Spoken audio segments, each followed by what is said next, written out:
الله من الشيطان الرجيم. بسم الله الرحمن الرحيم. إذ قال يوسف لأبيه يا أبت إني رأيت 11 كوكبا والشمس والقمر رأيتهم لي ساجدين. سورة يوسف کے اللہ تعالی تسلی بیان اول نبی صلی الله علیه وسلم تا او دغه رنګي په دې صورت کې الله تعالی څه اهمه مسئله بیانولې چې پاغي کې یو خبره رد شرک فی العلم، دویمه رد شرک فی التصرف، یعنی قدرتونه بغیر د اسباب د الله تعالی چلیږي، او رشتینواله د نبی صلی الله علیه وسلم او نجات د پیغمبرانو، تسلی نبی صلی الله علیه وسلم ته او واقعه د حضرت یوسف علی نبینا و علیه الصلاۃ والسلام. په دې ابتدایي دو آیاتونو کې دریو آیاتونو کې الله تعالی د حضرت یوسف چې کوم واقعه ده داغه مختصر او ابتدایي حالت ذکر کړي، دته تمهید ویل کی، او په دې تمهید او په دې ابتدایي حصہ کې با د حضرت یوسف علی نبینا و علیه الصلاۃ والسلام خوب ذکر کی چې هغه د ټوله واقعي یو بنیاد جوړ شو، او د دې ځنا د دې خوب نه او د دې د بیانولو نه هغه پورا واقعا چې دینو جوړه شوله. دا ظاهری سبب نور خو الله تعالی د عرض لیکلیو د حضرت یوسف د پاره دغه په علاقو کې ګرځیدل او د پلار نه او د ورونو نه جدا کېدل، او د حضرت یعقوب د پاره د خپل زوی هغه صدمه او د هغه د جدایی چې کوم غم او هغه لیکلیو. خو بهرحال ظاهری چې کوم سبب نو هغه دغه خوب شو. یوسف علیه السلام خوب ولیدو او خپل پلار ته ویل چې ما داسې خوب لیدلې.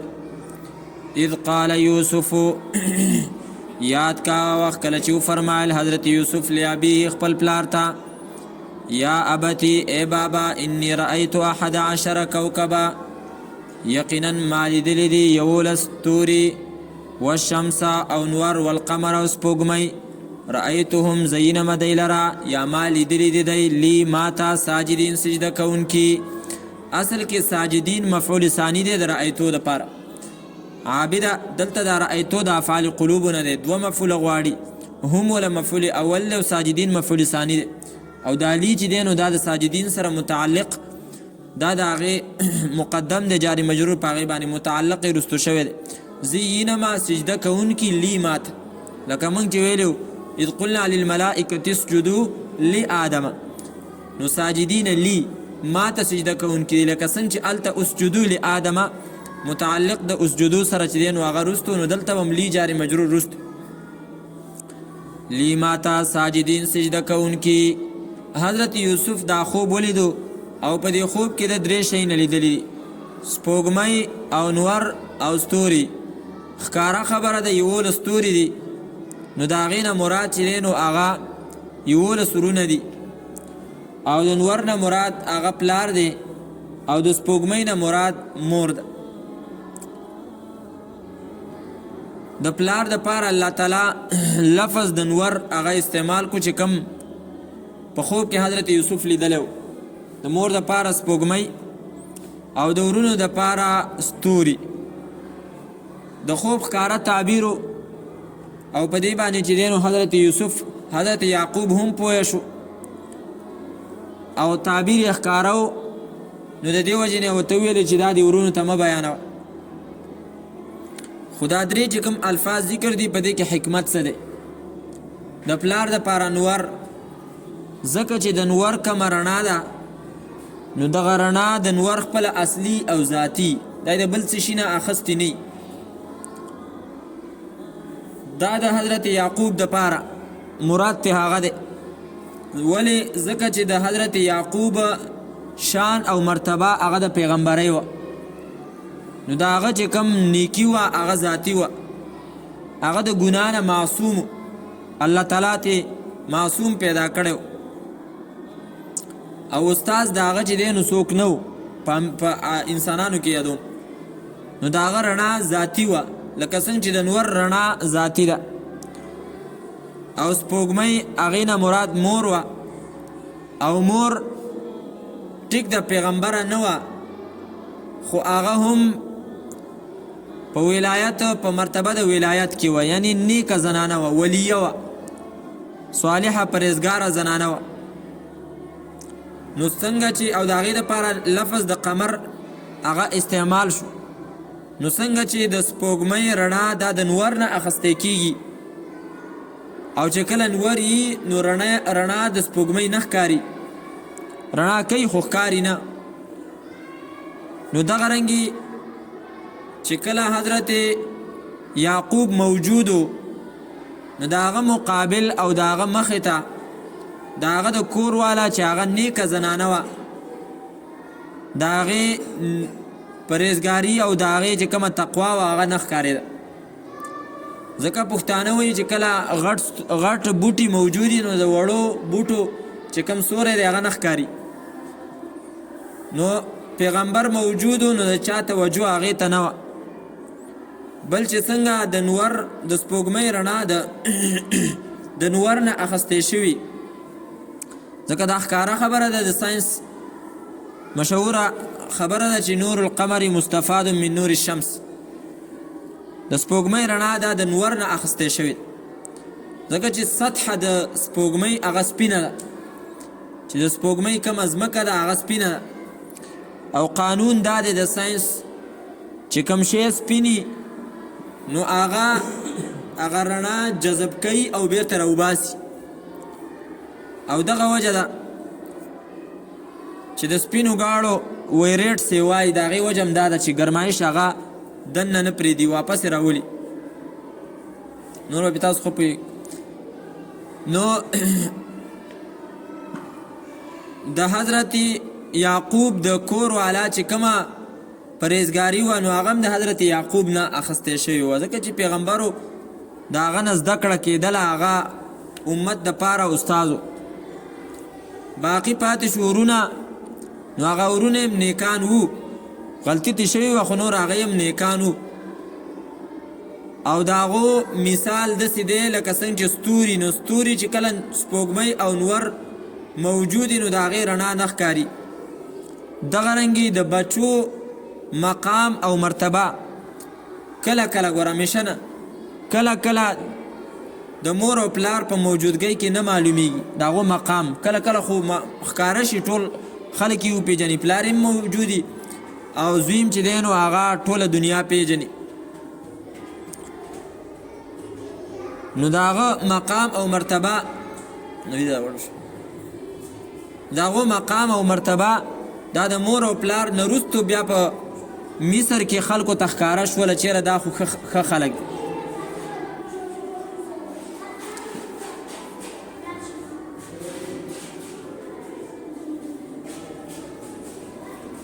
حضرت یعقوب علیه السلام ته چې کله دا خوب واورېدی شو نو هغه زوی ته د نصیحت په طور باندې یو څو خبرې وکړې. اوله خبره یې ورته دا وکړه، قال او فرمایل یعقوب علیه السلام یا بنیا ای بچیا لا تقصص رؤیاک ما بیانوه خپل خوب دی علی اخوتک خپل ورونو ته فیکیدو لک کیدا چل به جوړ کړي دی ستا دپاره کیدن څه چل به دله جوړ کړي. ولی ان شیطان ځکه چې شیطان للانسان د انسان دپاره عدو مبین دشمن دی ښکاره. حضرت یعقوب ته پته ولګېده چې د دې خوب تعبیر خو ښکاره دی او مطلب دا دی چې حضرت یوسف له به الله تعالی مقام او مرتبه ورکوي او د هغه مقام او مرتبې نه وروستو چې دا کم ورونه د یوسف علیه السلام دي نو هغې به ورسره کینه شروع کړي. د حضرت یعقوب علیه السلام اولنۍ بیبي حضرت لیا وه او د هغې نه څه بچي پیدا شوي چې کله هغه وفات شوله بیا یې د حضرت راحیل سره چې دی نو واده وکړو. او د هغې نه بنیامین او حضرت یوسف پیدا شو. بنیامین د حضرت یوسف کشر ورور. او دا ښکاره خبره ده چې د دوو میندو اولاد په خپلو کې د یو بل سره کړچ او رانه راځي، د خپلو ورونو په منځ کې هم راځي، خو خصوصا چې کله به پلار په دغه زامنو کې یو طرف ته مایله کېږي، د ځنو سره رویه یو شانته، د ځنو سره بل شانته، نو د هغه ورونو چې کوم ناسکه ورونه دي په خپلو کې تعلقات خرابي. نو د دې وجې نه حضرت یعقوب په زړه کې دا خبره پیدا شوله چې هسې نه دا زما زامن د دې یوسف او د ده د ورور سره څه چل او څه حسد او کینه جوړه نه کړي. د دې آیات نه علماو عجیبه خبرې را ایستلې دي. یوه خبره یې دا را ایستلې ده چې خوب دې ولیدو، نو هغه خوب په کار ده چې هر چا ته بیان نه کړي. دې ته واپس راځو، صرف دا سرسري وه. دغه رنګې دا خبره هم ته معلومه شوه چې تا ته پته ولګي د مثال په طور باندې دا یو کس دی، دا د بل کس سره څه کار روزګار کول غواړي، معاملات ورسره شروع کول غواړي، یا ورسره رشته کول غواړي، نکاح، او تا ته پته ده چې په دغه خاندان کې یو مرض دی، یا مثال په طور باندې هغو اخلاقي اعتبار سره ښه نه دي، نو ستا دپاره دا خبره جایز ده چې ته دته ووایې چې ګوره د دې سره رشته مه کوه، دې سره کاروبار مه کوه، دې سره لین دین مه کوه. ولې؟ ځکه چې دی د اخلاقي اعتبار سره کمزوري دي، سباله به ستا د دې سره بیا ګزاره نه کېږي. دا جایز ده او دا په غیبت کې نه راځي. دا په غیبت کې نه راځي. او د دغه وجه ده یو کس داسې دی چې هغه نه بل مسلمان ته دینی اعتبار سره نقصان رسیږي، یا د هغه نه بل مسلمان ته دنیاوي اعتبار څه نقصان رسیږي، نو ته هغه بل مسلمان پویه کولی، د هغه عیب دته بیانولی شي چې د ده نه ځان ساته. او دغه وجه د علماء کرامو د هغه خلکو غیبت په کتابونو کې لیکلی دی. ایسه راځي غیبت په کتابونو کې غیبت ورته نه شو ویلی، د هغو هغه بدي په کتابونو کې لیکلی ده چې کومو خلکو د نبی علیه صلات وسلام د احادیثو په باره کې دروغ ویلی دي، یا د هغو ذکر د نبی علیه السلام په احادیثو کې راغلی دی، خو دغه سړی څه نه څه کمزوری، د هغو په باره کې دومره حده پورې لیکلي چې دجال کذاب، دا پلانکې غټ دجال، دا پلانکې غټ دروغجن دی، دا پلانکې چې دی نو ضعیف دی. دا قسمه خبرې پکې لیکلي دي او دا جایز دي. ولې د دې د وجې نه امت خبرول په کار و چېرې دیو ته پته ولګي چې دا سړی په دې حدیث کې راغلی، نو ګوره دا حدیث د ده د وجې نه کمزوری شو، نو د دې سړي نه ځان خبر که چې دا دروغجن دی. بل ځای کې چې دا سړی په کوم حدیث کې راځي، نو د ده د وجې نه هغه حدیث کېدی شي دروغ وي، ده پکې د ځان نه دروغ ویلي. دا دینی نقصان مسلمانان او امت بچ کولو دپاره، دې ته ویلی کېږي قانون د جرح او د تعدیل. دا جایز دی د یو مسلمان یا د دین د حفاظت دپاره د یو کس هغه عیبونه ته چاته ذکر کړي. دلته ګوره یوسف علیه صلات وسلام ته یعقوب علیه السلام دا ونه فرمایل چې ته دا خوب مور ته مه ویوه، ځکه ښکاره خبره ده مور د خپل بچي سره کینه نه کوي.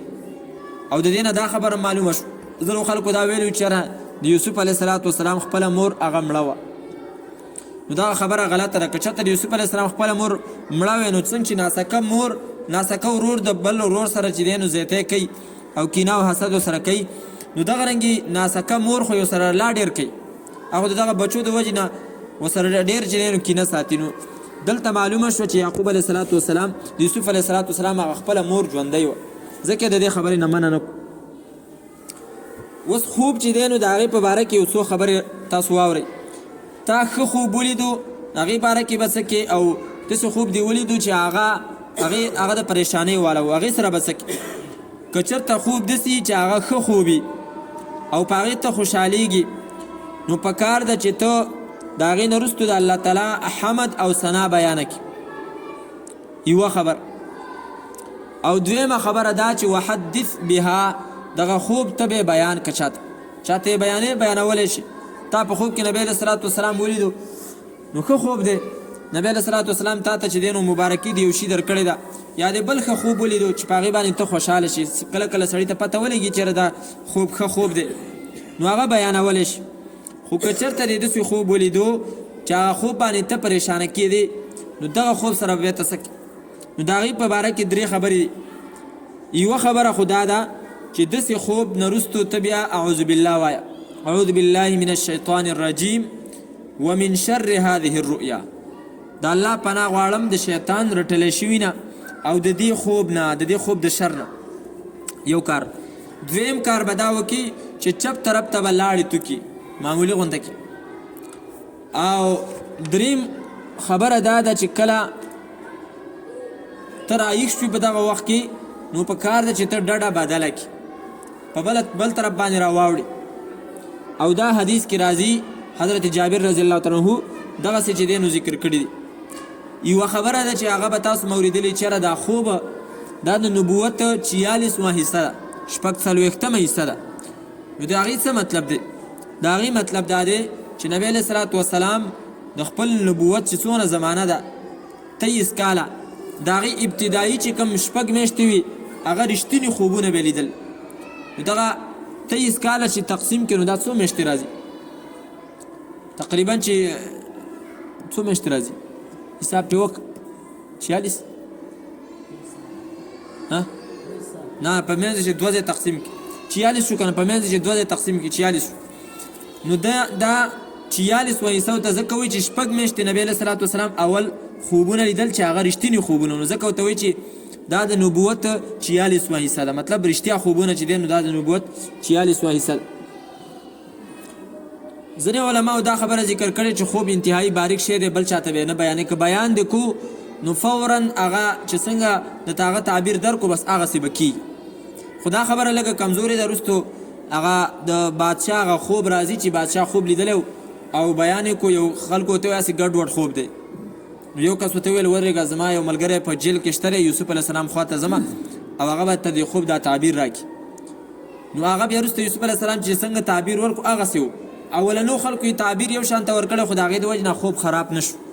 نو دا خبره لږه کمزورې ده چې خوب هغه انتهایی باریک دی چې چا ته بیان کو هغه له څنګه تعبیر درکړو نو دغسې نه، تعبیر چې څنګه و هغسې به وي.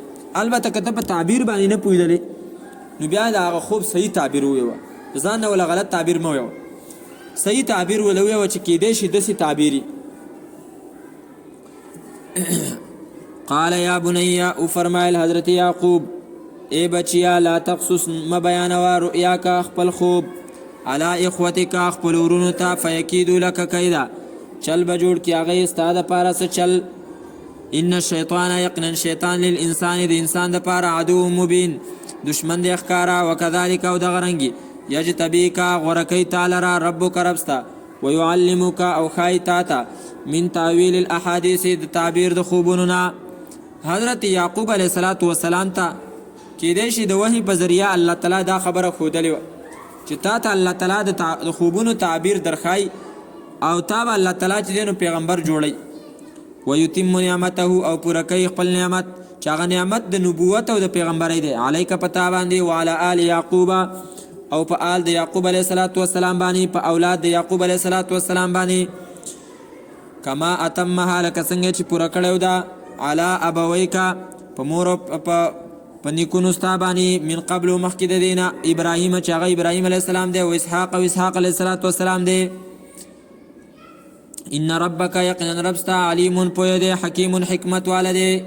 په دې آیات کې او د دې په مخ کې او هغه آیات کې یوه خبره هغه پاتې شو، هغه دا ده چې الله تعالی په تا باندې یو نعمت کړی دی او تا ته پته ده چېرې زه د دې نعمت اظهار د دې پلانکي سړي په مخ کې کومه نو دا سړی به زما سره چې دی نو کینه شروع کړي او حسد کې به چې دی نو دا راشي. نو علما کرام ذکر کوي چې بیا دا خپل دا چې کوم ستا مقام او مرتبه ده دا چې مجبوره شوی وطني نو می بیانوه د دې دپاره چې دغه مخاطب او ستا دغه ملګری کله کله په ملګرو کې هم داسې چې هغه د بل ملګري هغه مقام او مرتبه نشي هضم کولی برداشت نه کیږي نو هلته بیا خپل ځان راښکته می بیانوه څه ضرورت دی په خپله به چې دی نو ستا مقام خلک پیژني چې کله ورته چې کله ستا هغه اصل ښکاره شي. ځکه وایي چې فی النفوس البشریة مقاومة شرسة للمتفوقین په انساني بشر کې الله تعالی دا د څوک چې مرتبه د چا چې مرتبه چوتې د هغو سره مقابله کول دا په انساني نفسونو کې الله تعالی ایښې ده.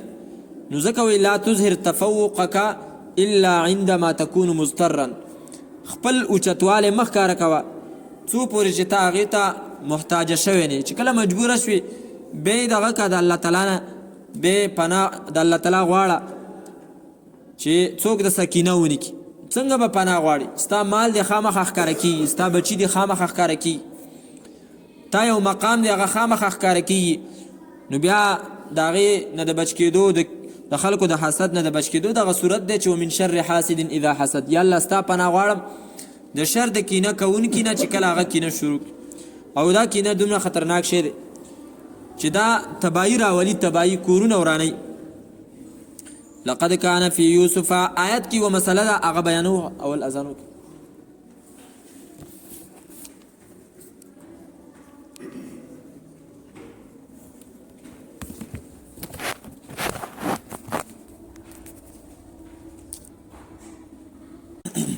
بسم الله الرحمن الرحیم.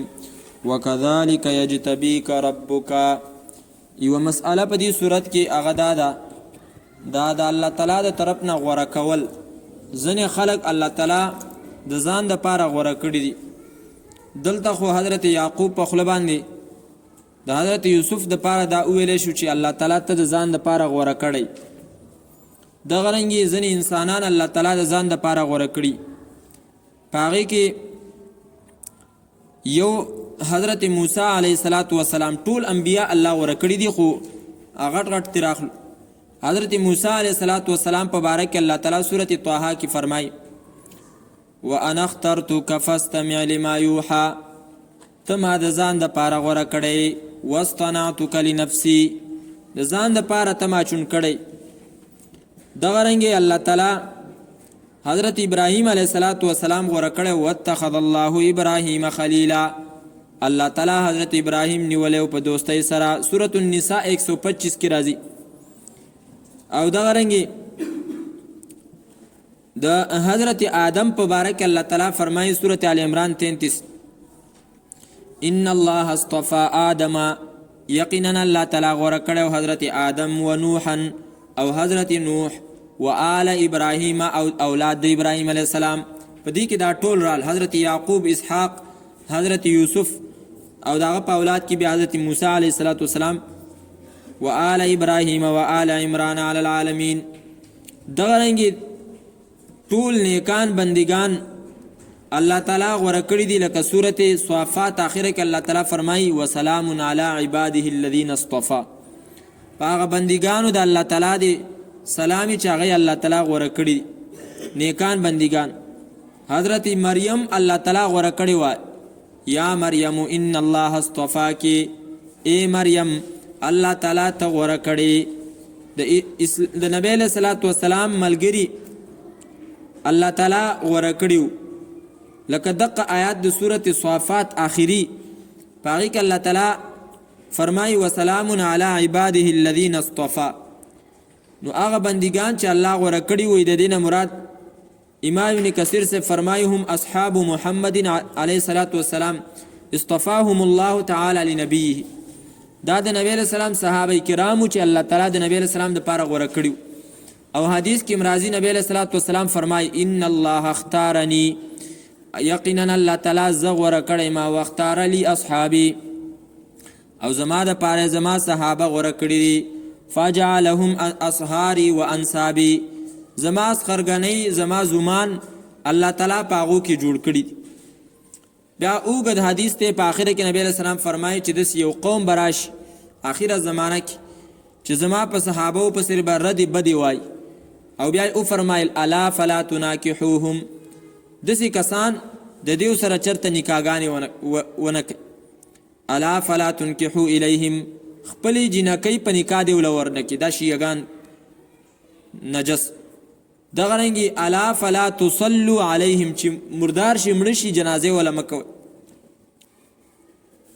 دا د نبی صلی الله علیه وسلم د صحابه کرامو په بارک الله تعالی اسلام غوړه کړی دی په دینونو کې. ان الله یا بنی ان الله اصطفى لكم الدین، دی صورت بقره 132 کې براشي ان شاء الله.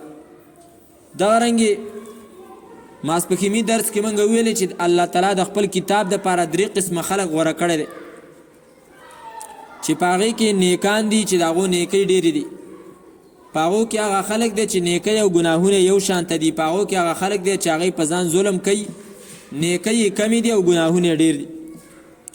دغه رنګي بنی اسرائیل په خپل زمانه کې الله تعالی په ټولو قومونو باندې غوړه کړی وو سوا د دې امت نه په خپل زمانه کې. ولقد اخترناهم على علم على العالمین سورة الدخان 32 کې براشي. الله تعالی د خپل زمانه په خلکو باندې هغه غوړه کړی او دغه رنګي الله تعالی حضرت یونس علیه السلام غوړه کړو. حضرت یونس چې هغه د مې خېټه ته تلو، الله تعالی فرمایلی دی سورة طه 100 دا سورة قلم 50 نمبر آیات کې فجتباه ربه فجعله من الصالحین. د مخکې نه د نیکانو نو الله تعالی فرمایي نور مم ځان ته رانږدې کو مخکې نیکو. دغه رنګې دا امت د نبی صلی الله علیه وسلم دام الله تعالی غوړه کړی دی لکه سورة الحج 78 نمبر آیات کې براشي هو اجتباکم ای امت د نبی علیہ السلام الله تعالی تاسو غوړه کړی. او حدیث مبارک کې راځي نبی علیہ الصلوۃ والسلام فرمای ان الله اصطفى کنانه من ولد اسماعیل. اسماعیل علیہ السلام په اولاد کې یو قبیله د چاغې ته ویل کېږي کنانه.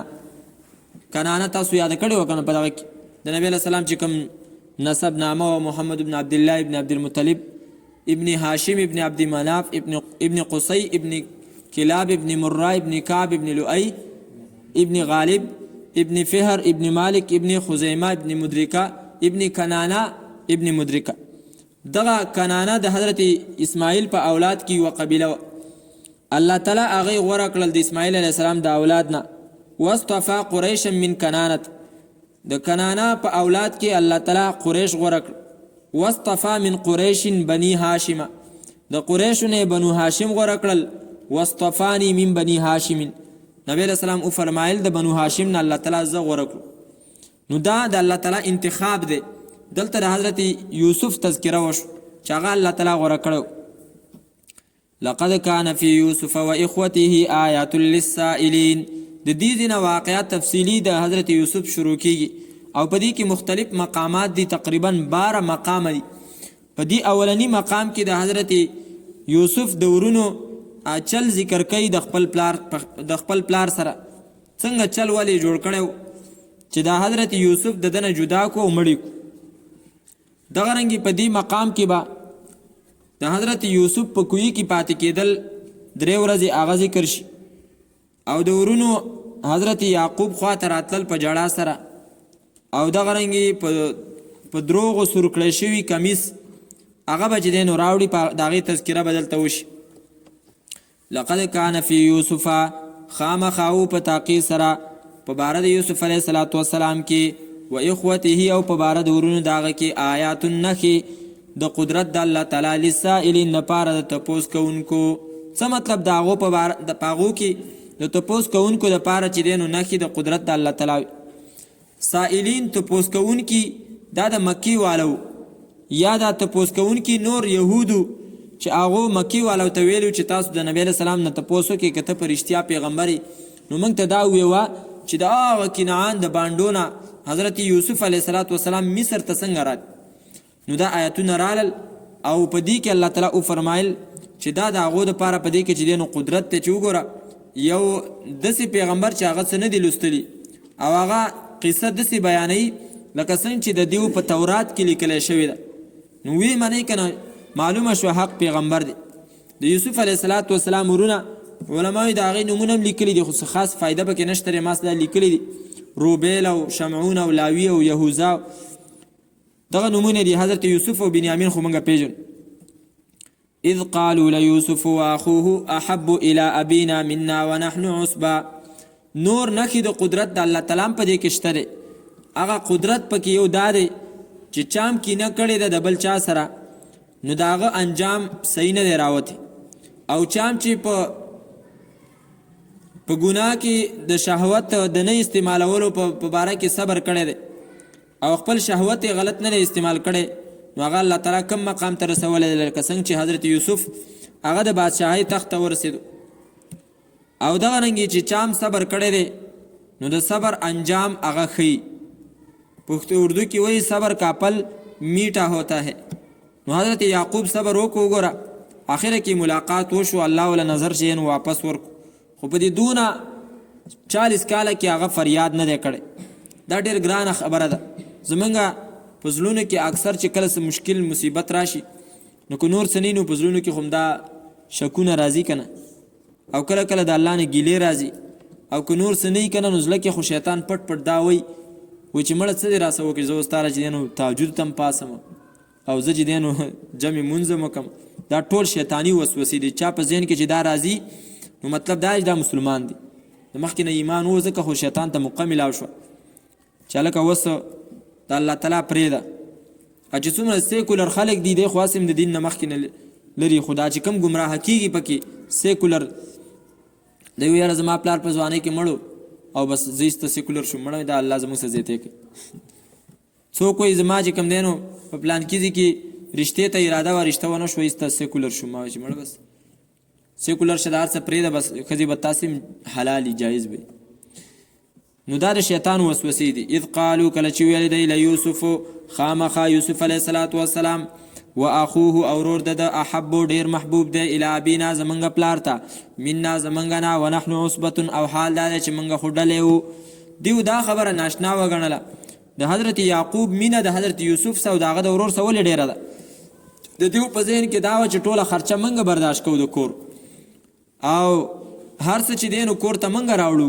ګډې بزې مونږ سره وو د هغو حفاظت مونږ کوو او بیا هم حضرت یعقوب مونږ پرېږدي او ورکوټه یوسف او د هغه ورکوټه ورور دی د هغه سره دومره محبت کوي زموږ نه ټوله توجه اوښتلې ونحن عصبة ان ابانا یقینا پلار زمونږ لفی ضلال مبین خامخا په خطایي ښکاره کې دی ضلال دلته په معنا د سادهتوب باندې دی دا زمونږ پلار چې دی نو ساده دی اوس دې ته وګوره که نه پیغمبر په باره کې داسې قسمه الفاظ د هغو د خولې نه راووته معلومه شوه چې حسد او کینه دا انسان چې دی نو ډېر خطا کوي دا د حسد او د کینې د وجې نه ویلي کن پلار خو جرم نه و کړی دا خو ښکاره خبره ده چې په بچو کې په کم یو بچي کې استعداد او صلاحیت او لیاقت سیوای یا یو کمال په بچي کې چې دی نو د نورو نه سیوای نو فطرتي اعتبار سره د هغه څه چې دی نو محبت هغه راځي ان ابانا خو دې وله دا نه وویل پکار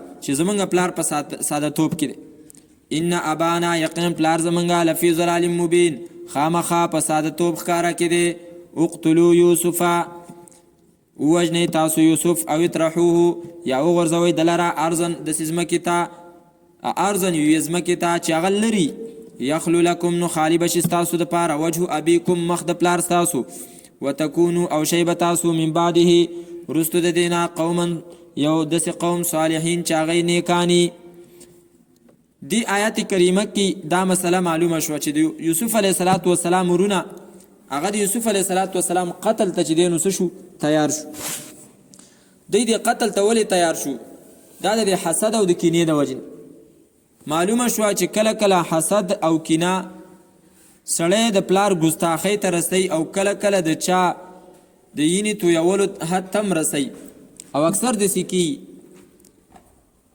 ورونو کې ورونه چې دی نو هغه تقسیم را تقسیم شو د یو دکان ښه چلیږي د بل دکان نه چلیږي نو هغه یو په کینه کې راشي په حسد کې راشي او ډز دي شي بل رور ایستولي نو دا ټول د حسد او د کینې د وجې نه او د دې وجې نه حدیث مبارک کې راځي نبی علیه صلات وسلام فرمایي چې ځان د دې نه وساتئ فانها هي الحالقة دا خرونکې ده نبی علیه السلام وفرمایل دا نه وایم چې خته خری نه فانها تحلق الدین ټول دین چې دی نو هغه خری او د دې علاج سره څنګه به د دې نه بچ کیږي علاج دا دی چې کوم مسلمان سره ستا په زړه کې حسد او کینه راځي بس په خپلو دعاګانو کې هغه له دعا غواړه او دا وایه چې الله هغه له دې ورکړي دی نو مال هم راکولی شي یا الله مال هم چې دی نو راکړي او کله کله دې ته هم سوچ کوه چې دا نعمت خو هسې هم ختمیږي نو کېدی شي زما په دې نعمت په نشوالي کې چې دی نو زما خیري همیشه خدا نه چې سړي سره یو نعمت نو بس په هغې کې به د هغه دپاره خیري دا خو په هر حالت کې د انسان چې دی نو امتحان دی. کله کله الله تعالی کبھی آزماتا ہے دے کر بھی اور کبھی آزماتا ہے لے کر. کله تی واخلی چې دا ګوره د صبر کوي که نه کوي، کله ولا ورکي چې ګوره د دنه خرو ته وس. نو ځینې پکې داسې چې هغه نه بیا خپل زوړ حالت تیر شي.